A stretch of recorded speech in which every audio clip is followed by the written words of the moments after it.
네, 안녕하세요.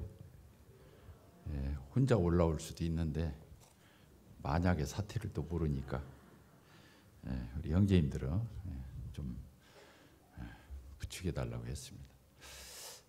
오늘 구원 간증을 8명 이렇게 하게 됩니까? 8명이 하게 되는데 참 감개무량한 그런 시간이죠. 계속해서 우리 교회를 통해서 하나님께서 복음이 전파되고 영혼들이 구원받고 이렇게 하는 것에 대해서 너무 참 감사가 돼요. 우리 주님 오실 때까지 우리 온골 송천교회가 그렇게 쓰임받게 되기를 참으로 기도하는 마음이 있습니다. 지난 20년 동안 한 해에 꼭 평균 15명씩 그 정도 이렇게 침례에 순종하고 영혼들이 구원받았던 걸로 이렇게 기억이 되고, 올해도 이제 지난번 우리 문희원 형제 이렇게 구원 간증하고 침례 순종했죠.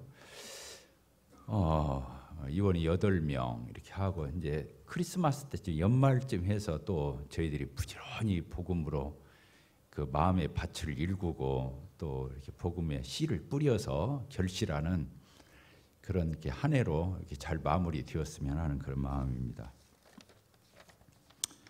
하나님은 우리가 신앙 고백하는 것을 참 하나님은 기뻐하신다. 그리고 밝히신다. 좀 말 표현이 그렇지만은 하나님은 우리가 이게 신앙 고백하는 거잖아요. 저 예수님 믿어요. 저 하나님 믿어요. 저는 크리스찬입니다. 나는 그리스도인입니다. 하나님 자녀입니다. 저는 예배하는 사람입니다. 이렇게 우리의 신앙 고백을 하나님은 기다리고 계시고 그걸 기뻐하시고 참 그걸 바라고 계시는, 언제 그렇게 하나 이렇게 보시면서 하나님은 그런 것을 이렇게 기뻐 받으신다. 그걸 영광이라고 그러죠. 하나님 우리의 신앙 고백을 통해서 하나님 기뻐하시잖아요. 그게 영광을 돌리는 거예요. 하나님께 영광을 돌리는 거다. 이런 표현을. 그래서 로마서 1장 17절입니까? 그런 말, 내가 복음을 부끄러워하지 않으니 이 복음은 모든 믿는 사람에게 구원을 주시는 하나님의 능력이 됨이라. 이렇게 돼. 내가 복음을 부끄러워하지 아니하노니 이렇게 돼 있어요. 복음을 부끄러워하지 않는다. 저는 로마서 1장에 있는 이 말씀을 읽을 때마다 가슴이 설레고 지금도 그렇습니다. 내가 복음을 부끄러워하지 않는다. 그래서 로마에 있는 너희에게도 내가 복음 전하기를 원하노라 하고 로마서 1장에서 16장까지 기록하는 바울 사도를 볼 수 있죠. 복음을 부끄러워하지 않는다. 이것은 않는다는 이 부정적 요법을 써가지고 부끄러워하지 않는다 이런 표현을 쓰는 것은 바울 사도가 부끄러워하지 않는다 그 뜻이 아니고 자랑스러워한다. 나는 정말로 여기에 대해 자긍심이 있다. 이런 표현을 강조법으로 부끄러워하지 않는다. 이 표현법을 썼다고 학자들은 다 그렇게 표현하고 있습니다. 그러죠. 우리는 예수님을 부끄러워하지 않습니다. 우리는 자랑스럽게 생각합니다. 하나님 천지를 창조하시고 참 이 만유를 주관하시는 그 하나님을 우리가 아버지로 섬기는 그 예배하는 우리 예배자가 된 우리가 하나님을 이렇게 많은 사람들 앞에 세상 앞에서 그분에 대해서 우리가 신앙을 고백하는 거 하나님은 기다리시는 거죠. 기다리시는 거예요. 저놈이 어떻게 하나 많은 사람 앞에서 머리 숙이고 기도하고 밥 먹는 거, 이게 하나님께 영광 돌리는 거거든요. 많은 사람이 보든 말든 내가 하나님 앞에 정숙하게 작게라도 기도하고 숟가락을 드는 거, 이거 사람들이 식당에서 볼 거 아니겠어요? 일 보라고 하는 건 아니에요. 그러나 하나님은 사람들 앞에서 개의치 않고 하나님 앞에 머리를 숙여서 기도할 때 하나님은 그걸 보시는 거거든요. 그 마음을 보고 그 태도를 보고 하나님 기뻐하시는 그 영광을 취하시는 거죠. 우리가 복음을 전할 때도 그렇습니다. 내가 복음을 부끄러워하지 않는다. 예수 그리스도를 부끄러워하지 않는다. 하나님을 내가 부끄러워하지 않는다. 교회를 부끄러워하지 않는다. 거꾸로 바꾸면 자랑한다. 이런 뜻이죠. 고린도전서 1장입니까? 너무 저희가 좋아하는 구절이에요. 우리 교회를 다니면서 조금 많은 사람들이 오해를 해요. 세상적으로 조금 인정해 줄 만한데 인정을 안 해. 우리 교회의 특징입니다. 마음이 조금 속이 상할 수 있어요. 세상적인 것도 좀 알아주고 인정해주고 칭찬도 좀 해주고 좀 그래야 되는데 우리는 입을 싹 씻거든요. 미안합니다. 돈이 있든 많이 배웠든 세상에 내놓을 만한 명함이 있어도 우리 교회는 그거 안 알아줍니다. 마음이 상할 수 있어요. 그러면 그 사람은 자기 믿음을 점검해 봐야 돼요. 그건 유치한 거예요. 그건 냄새 나는 거예요. 그건 세속적인 거예요. 교회 안에는 그런 것들이 두르면 안 돼요. 세상과 교회의 경계선이 없는 거예요. 그 정도로 예의잖아. 이렇게 생각할 수 있지만 교회는 그렇게 하는 데가 아니라고 하는 거예요. 교회는 오로지 우리 주님만이 드러나시고 우리 주님만이 자랑이 되고 우리 주님만이 머리가 되시고 우리 주님만이 중심이 되시는 우리 주님이 전교이 되시는 이게 교회라고 하는 거. 이런 부분을 우리가 마음에 적어도 교회가 그런 자존심을 갖지 않아야만 세상으로 흘러 떠내려가요. 오늘날 교회가 왜 세상으로부터 지탄을 받고 손가락질을 받고 그렇게 모독을 당합니까? 교회가 선한 간증을 바라고 교회를 보면 사람들이 숙연해지고 그리스도인을 보면 함부로 행동하지 못하는 이런 거룩성이 우리에게 없다고 하는 것은 부끄러운 것이라는 것을 우리가 알아야 됩니다. 고린도서 1장에 있는 말씀을 제가 읽어보겠습니다. 이렇게 되겠습니다.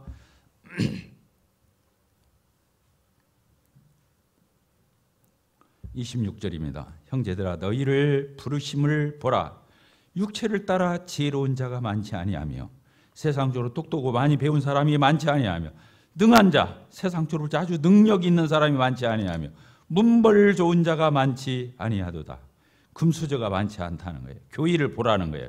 그러나 하나님께서 세상에 어떤 사람, 미련한 사람 택하사 지혜 있는 자들을 부끄럽게 하려 하시고 세상이 약한 것들을 택하사 강한 것들을 부끄럽게 하려 하시며 하나님께서 세상에 천한 것들과 멸시받는 것들과 없는 것들을 택하사 있는 것들을 폐하려 하시나니 이는 아무 육체도 하나님 앞에서 교회 앞에서 자랑하지 못하게 하려 하심이라.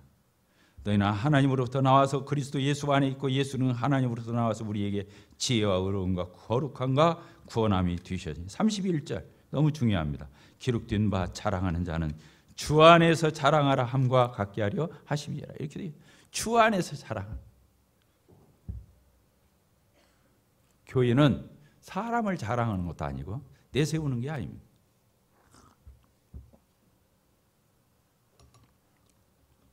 교회는 주님을 자랑하는 것입니다. 이것 빠지면 시체예요. 교회는 시체가 되는 아무것도 아닌 거예요. 주님 자랑하는 우리 모두가 될 수 있게 되기를 바랍니다. 절대로 교회에서는 세상 거, 육신적인 거, 세상에서 사람들이 남보란 듯이 얘기하고 과시하는 거 이런 것들이 교회에서는 행세에서는 안 됩니다. 적어도 옹골 송천교회 형제 자매님들 지체된 성도들은 이런 자존심을 가지고 있어야 돼. 영적 자긍심을 가지고 있어야 돼. 세상 것을 여기서는 명함 내밀으면 안 되는 거예요. 오늘 구원 간증하는 날인데 그렇습니다. 간증이 뭐예요? 고백하는 거예요. 자랑하는 거예요. 표현하는 거잖아요. 간증, 표현하는 거잖아요. 나 예수 믿었다고. 나 이제 구원 받았다고. 나 이제 하나님의 자녀가 되었다고. 나는 교회의 지체가 되었다고. 어떤 분이 그런 말을 하는 걸 들었어요. 우리 교회 와보니까 침례줄 적에 교회와 권위와 견유를 인정하고 치리게 순복하겠느냐. 다른 교회는 않는 말을 여기다 한다고. 교회가 주님이에요. 어렵게 생각할 하나도 없어요. 주님의 몸이잖아요. 주님의 몸이에요. 제 몸, 머리는 여기 있잖아요. 제 몸이 별도로입니까? 머리와 몸은 같이 붙어 있는 거예요. 몸은 전 거예요. 머리만 제가 아니라 몸도 저인 거예요. 우리가 편의상 예수 그리스도를 머리로 나타내고 교회를 몸으로 나타낼 뿐이지 교회는 주님인 거예요. 그래서 그 지도력을 행사하는 이런 리더십, 장로직이 있습니다. 집사직이 있습니다. 이게 성경적인 거예요. 장로의 자격을 얼마나 15가지, 얼마나 엄격하게 표현하고 있습니까? 이런 사람 장로로 세우라고. 집사직 7, 8가지를 얼마나 구체적으로 거기에 규명하고 있습니까? 성경에서 빌립보서 1장을 보십시오. 내가 빌립보에 사는 모든 성도들과 감독들과 집사들에게 편지할 장로들, 집사들을 분명히 얘기해요. 사도들이 맨 처음에 한 일이 뭡니까? 7 집사를 세워서 모든 회중이 보는 앞에서 안수해서 자기들은 기도하는 것과 말씀 전하는 것에 전무하고 나머지를 집사들에게 맡겼다고 이렇게 써 있습니다. 거기 공적으로 세우는 것을 여러분들은 못 봅니까? 아무나 세우는 것이 아니라 거의 집사직의 자격이 써 있습니다.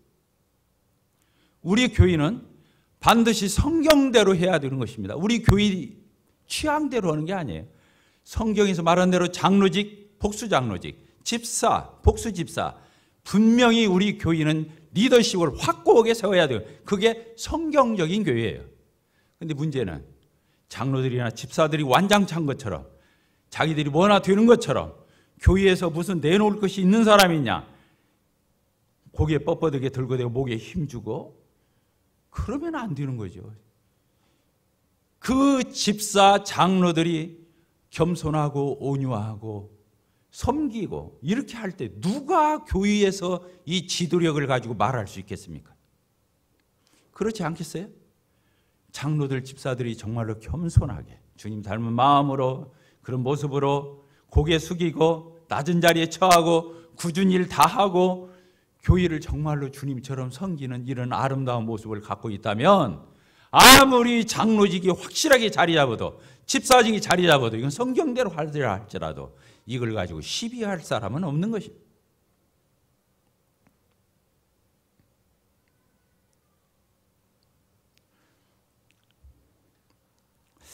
그렇습니다. 그래서 이제 저희 교회에서 하고 있는 이런 모든 것들이 그렇게 물어봐야 돼요. 성경적이냐 이렇게 물어봐야 돼요. 왜 다른 모임은 않는데 여기 교회는 하냐 이렇게 물어보면 안 되는 거예요. 성경에 어디에 있냐 이렇게 물어봐야 돼요. 우리 교회는 브레드린을 추구하는 게 아니에요. 우리는 세상의 어떤 독자적인 옹골 성천교회를 추구하는 게 아니에요. 교회의 머리가 되시고 교회 안에서 예수 그리스도를 대표해서 이 교회를 운영하시고 좌지우지하시는 성령의 역사, 하나님 아버지 핏값을 지불하고 사신 그 하나님의 소유된 교회이기 때문에 하나님 성삼위일체 하나님께서 주도하시는 그런 교회를 우리는 추구하고 하나님 앞에 그런 교회를 이루어드리기 위해서 감히 그래서 하나님이 기뻐하시고 끄떡거려 주시고 하나님이 마음껏 우리 교회를 쓰실 수 있는 그런 교회가 되게 되기를 바랍니다.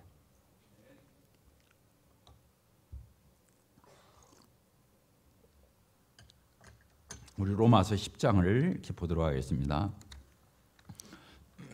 참 로마서 9장, 10장, 이 11장은 뭐냐 삽입장으로 보통 학자들이 말하는 유대인들에게 특별히 교회의 경륜, 이 복음이 차지하는 위치 이런 것들을 유대인들을 의식해서 썼다. 그래서 9장, 10장, 11장을 삽입장으로 보통 얘기하는데 그렇지 않아요.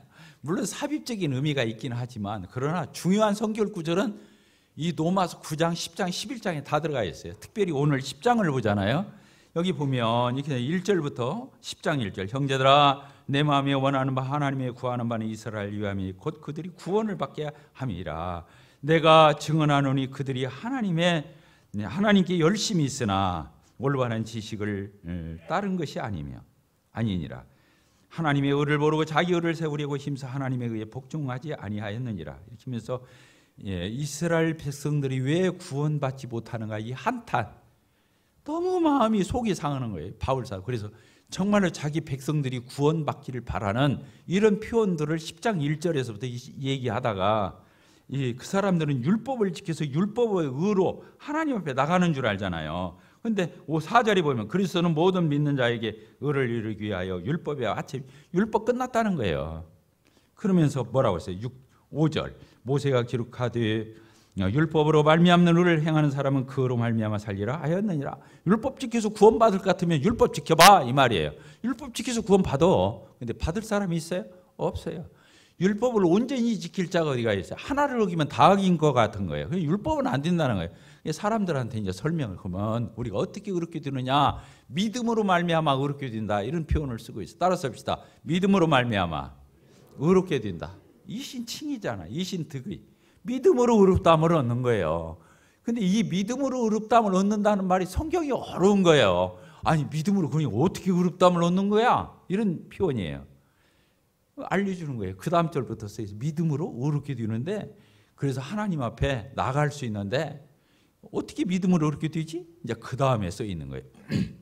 몇 절입니까? 6절. 놀라운 말씀이에요. 믿음으로 말미암는 의인은 이같이 말하되 내 마음속에 누가 하늘에 올라가겠느냐 하지 말라. 하나 올라가겠느냐 하면 말라. 하나 올라가겠느냐 하면 그리스도를 모셔 내리는 것이요, 혹은 누가 무저갱이 내려가겠느냐 하지 말라. 내려가겠느냐 하면 그리스도를 죽은 자 가운데 모시고. 그러니까 믿음으로 말미암아 의롭게 되는데, 많은 사람들이 오해하는가, 예수님이 계신 저 하늘에 우리 올라가서 뭘 어떻게 해야 의롭게 되나 이렇게 돼요. 예수님을 저 음부에게서 막 예수님 만나러 음부에까지 끌어올려서 그렇게 돼야 뭐 의롭게 되나. 웃기는 소리 하지 말아라. 올라가는 것도 아니고 내려가는 것도 아니고 아무것도 아니다는 거예요. 그 다음 절에 해답이 써 있어요. 뭐라고 써 있습니까? 믿음으로 말미암는 의가 이렇게 써 있어요. 8절. 성경이요, 어려운 것 같으면서도 쉬워요. 뭐라고 써 있습니까? 그러면 무엇을 말하느냐? 믿음으로 의롭게 된다는 게 도대체 뭐냐? 여기 써 있어요. 말씀이 네게 가까워 네 입에 있으며 네 마음이 있다 했으니 곧 우리가 전파하는 믿음의 말씀, 복음의 말씀이니라. 이렇게 돼요. 복음을 전할 때, 자 저를 보세요. 믿음으로 말미암는 의가 뭐냐? 복음을 전해줄 때 그 복음이 내 귀에 들려요. 그 내 마음에 깨달아져요. 내 마음에 받아들여져요. 이 말씀이 귀에 들어와가지고 어디까지 내려가냐면 네 마음에까지 내려가는 거예요. 그 복음의 진리의 말씀이 내 귀로 들어와가지고 내 마음속 저기 안에 복음의 말씀이 딱 들어오는 거예요. 그걸 뭐라고 한다고요? 믿음이라고 그러는 거예요. 그 복음이 들어왔을 때 네가 그 마음이 네 마음 가운데 그 복음이 들어와서 네 마음에 있을 때 그것을 마음에 믿었다, 그런 뜻을 쓰는 거라는 거예요. 이해가 되십니까? 그때 어떻게 되는 거라고요? 하나님이 너 의로워 이렇게 해주는 거라는 거예요. 따르십니다. 너 의로워. 하나님의 법정적인 선언이에요. 너는 영원히 의로워 이 뜻이에요.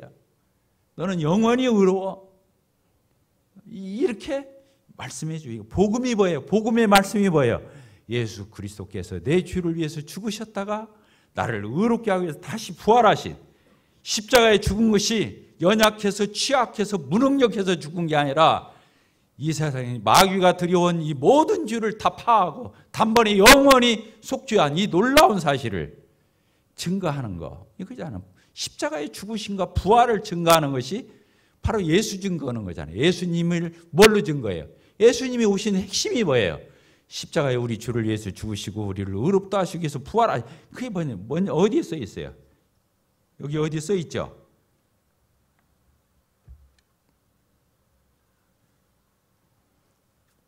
사장 끝절, 로마서 4장 끝절에 그 말씀이 써 있어요. 자, 로마서 4장 끝절을 보게 되면 이런 말씀이 있습니다.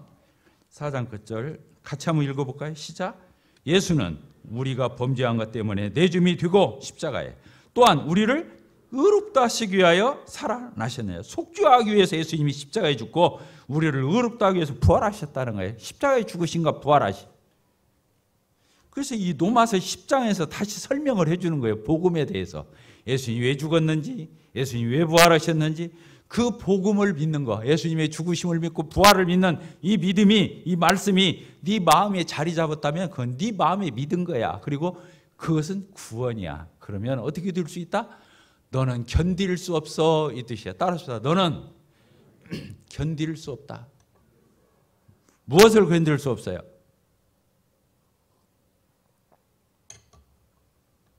자랑하고 싶어서 못 견디는 거예요. 예수님이 나 위해서 죽으시고 나 위해서 부활하신 이 사실을 진짜 깨닫고 믿은 사람은 입이 근이근이어서, 근이근이란 전라도 말이에요. 말을 하고 싶어서 어쩔 줄 모르는, 그냥 이 못 견디는 이것을 근이근이라고 해요. 물론 사전에 있는지는 내가 모르겠어요. 그래서 어떻게 되는 거예요? 고백하게 되어 있어요. 다시 합시다. 고백하게 되어 있다. 시인하게 되어 있다. 예수님은 내 주님이십니다. 예수님 제 죄 때문에 죽으셔서 저를 의롭다 하시고 부활하셨습니다. 이걸 고백을 안 할 수가 없다는 거야. 이것이 안에 들어와 있는 사람은 안 할 수가 없다는 거예요. 예수님을 고백하고 복음을 증거하고 선포하고 이런 걸 시인하고 이렇게 하지 않을 수 없다는 거예요. 마음에 없는데 입으로 하는 것은 거짓말이지만 마음에 있으면 당연히 입으로 안 할 수가 없게 돼 있다는 거예요. 그게 10장 10절이요. 아까 사위자가 그 말씀하면서 기도하고 내려갔어요. 같이 한번 봅시다. 8절 아까 읽다 말했죠. 그러면 무엇을 말하느냐? 믿음으로 말미암아 의롭게 되는 것이 무엇이냐?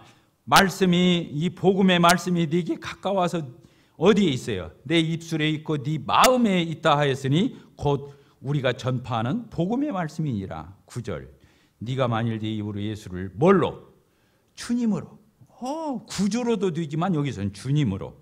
예수님이 나를 피값으로 샀기 때문에 예수님이 나를 구원하시키더니 구주도 되지만 십자가에 피 흘려 나를 지불하고 나를 사버렸기 때문에 내 주인은, 이제 내 인생의 주인은 내가 아니라 예수 그리스도가 주인이시고 통치자시고 왕이시고, 이 말이에요. 예수를 주로 시인하며. 그렇죠. 시인, 입이란 시인하는 거잖아요. 하나님께서 그를 죽은 자 가운데서 살리신 것을 뭐라고 했어요? 부활을 네 마음에 어떻게 하면? 믿으면. 마음은 믿음이 꼭 단짝처럼 따라오는 거예요. 마음에는 믿는 거예요. 입으로는 시인하는 거예요. 이 로마서 방금 읽은 10장을 여러분들이 줄을 쳐보세요. 입으면 시인이 나오고 고백이 나오고, 마음은 믿음이 따라가는 거예요. 그러니까 마음은 믿음인 거예요. 인격의 좌소고 우리 인격의 중심이기 때문에 마음으로 믿는 거예요. 지성으로 물론 그걸 깨닫고 하는 면이 있지만 마음의 중심에서 받아들이는 거예요. 그래서 여기 보니까 반복해서 나오는 거예요. 그렇잖아요. 그래서 그러면 무엇을 말하느냐? 말씀이 어떻게 네게 가까워서 어디에 있다고요? 네 입술, 입에 있고 고백이니까. 또 네 마음은 믿어야 하니까. 곧 우리가 전파하는 믿음의 말씀이니라. 만일 네가 네 입술로, 네 입으로 예수를 주로 어떻게 하라고 했어요? 시인하고, 그리스도 하나님께서 그를 죽은 자 가운데 살리신 것을 네 마음에 어쩌다고요? 믿으면 뭘 받아요? 구원을 받으리라. 10절 같이 읽읍시다. 시작. 사람이 마음으로 믿어 의에 이르고 입으로 시인하여 구원에 이르느니라. 이 말이에요. 그러니까 마음으로 믿는 것과 입술로 시인하는 것은 한 짝인 거예요. 이게 나눠지는 게 아니에요. 그래서 순서상 그렇게 말하는 거예요. 마음에 있으면 고백하지 않을 수가 없다는 거예요. 그 사람이 구원 받았는지 조금 이따 이제 우리 구원관영 8명 하게 될 건데, 이 학생들이 주로 이번에 성도들 자녀들이 주로 대상이에요. 나와서 구원관영 얼마나 똑소리 나게 잘하냐 중요한 거 아니에요. 그 사람이 나가서 예수 그리스도를 시인하는지 고백하는지 전도하는지 가족들에게 주위에 있는 친구들에게 시인하면 고백하면 그 사람이 구원받은 거예요. 여기서 아무리 문장 잘 써가지고 와서 능숙하게 읽었다 할지라도 그것이 구원을 보장하는 게 아니에요. 그렇잖아요. 마음으로 믿어 의에 이르고 입으로 시인하여 구원받는. 물론 입으로 시인해야 그 사람 마음속에 믿은 것을 알게 되니까 확인된다, 그런 의미도 있어요. 그 사람이 입술로 고백할 때 교회는 그 사람의 믿음을 알게 되고 검증해서 침례를 줄 수 있죠. 그러니까 그 사람의 마음속에 마음을 들여다볼 수 없으니까 그 입술로 고백하고 시인하는 걸 봐서 이 사람이 구원받았구나, 이런 확인이 되고 확증이 되는 의미도 있지만, 더 중요한 것은 마음의 복음의 말씀이 믿어졌다면 입술로 시인하고 고백하지 않을 수가 없다. 이것은 어떻게 할 수 없는, 우리 속에서 끓어오르는 성령이 있다면, 복음을 진짜 생명으로 가지고 있다면 끓어오지 않을 수 없는 이런 고백을 할 수밖에 없다고 하는 표현이에요. 자, 이해되셨습니까? 네. 그래서 이 복음이라고 하는 게 이런 거예요. 이렇게 이론적인 게 아니에요. 그 다음 절에 보면, 그러면 복음이 들려서 마음에 믿어지고 믿어져서 입술로 시인하게 되는데 그냥 되냐 그거예요. 누군가가 복음을 들려줬다 그거예요. 복음을 들려줬어요. 전도자가 있었다는 거예요. 그러니까 들었잖아요. 그러니까 깨우치고 믿게 되었거든요. 놀라운 거죠. 그래서 그 다음 절부터 쭉 그렇게 써 있는 거예요. 몇 절부터 써 있습니까? 그래서 예수님의 이름을 부르고 구원받게 되는데 13절 그러므로 누구든지 주의 이름을 부르는 사람은 구원을 받으라. 예수님을 주님, 주님 이렇게 부르는 사람은 구원을 받는 입술로만 부르는 걸 얘기하는 게 아니잖아요. 그런즉 그들이 믿지 아니하는 사람을 어찌 부르리요? 듣지도 못한 이를 어찌 믿으리요? 전파하는 자가 없는데 어떻게 들을 수 있겠느냐? 이런 표현을 그 다음에 연이어서 쓰고 있는 거예요. 그러니까 다 이게 문맥상 줄기가 있는 거죠.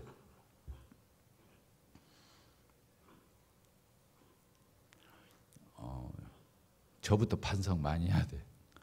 옛날에 제가 피집사였는데 맨날 입술만 벌리면 예수님 보혈의 피 얘기를 했거든요. 지금 그렇게 못해요. 내가 반성하고 회개해야 돼.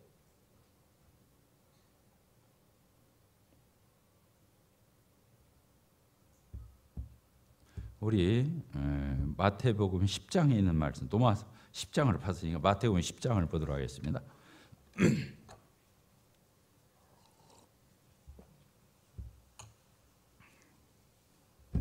우리 같이 한번 읽겠습니다. 32절, 33절. 같이 읽겠습니다. 시작. 누구든지 사람 앞에서 나를 시인하면 나도 하늘에 계신 내 아버지 앞에서 그를 시인할 것이요. 누구든지 사람 앞에서 나를 부인하면 나도 하늘에 계신 내 아버지 앞에서 그를 부인하리라. 똑 떨어지죠?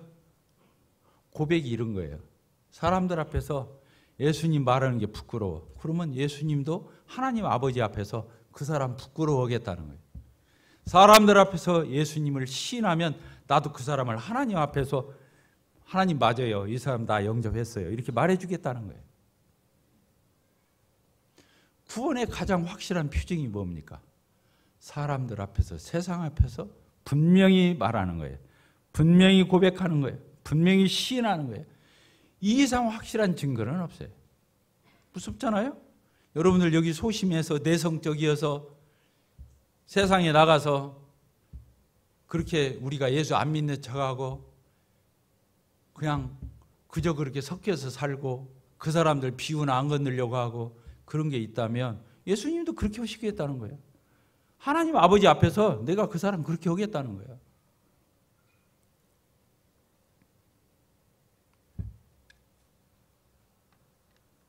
제가 지금도 부끄러운 간증. 옛날에 제가 고등학교 다닐 때 좀 골칫짓을 했어. 규율부 선생님이 오라 해가지고 니네 아버지 데려오라고. 우리 아버지가 오셨어. 이제 그래서 교문에서 이제 옛날에 수의가 있었잖아요. 교문에서 연락이 와서 제가 갔어. 그때 우리 아버지가 오셨더라고.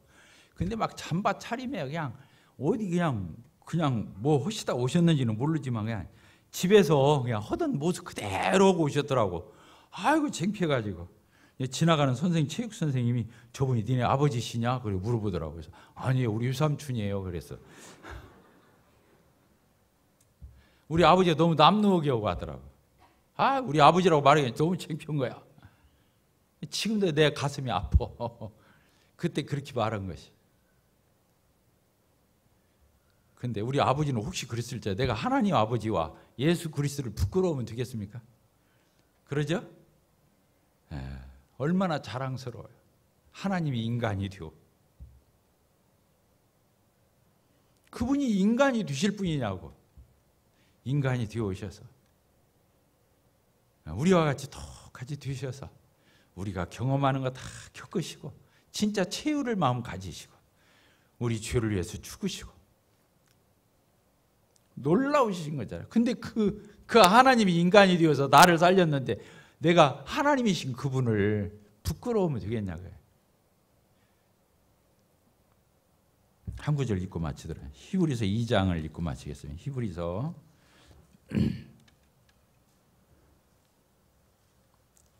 히브리서 2장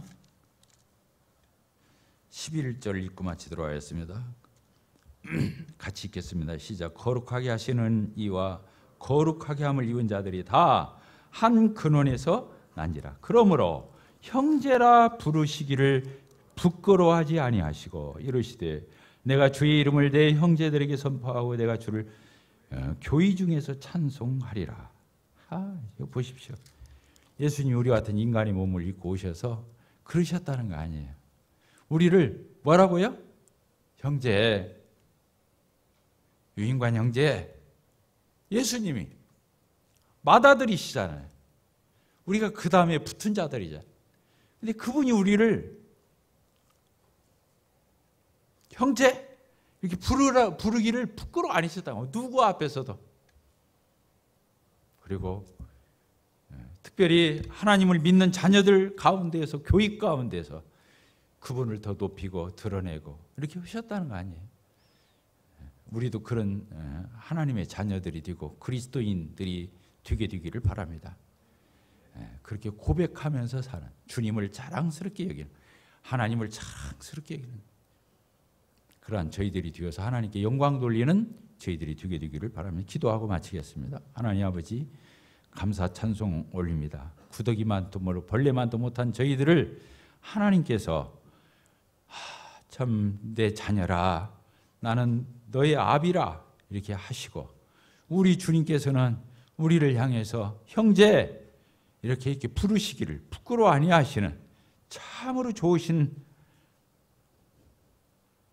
하나님 아버지와 주님 예수 그리스도를 참으로 저희들이 자랑하고 높이고 영광 돌리는 그러한 저희들의 삶이 되기를 소원하고 하나님 기뻐 받아 주시기를 원합니다. 예수 그리스도의 이름으로 기도하옵나이다. 아멘.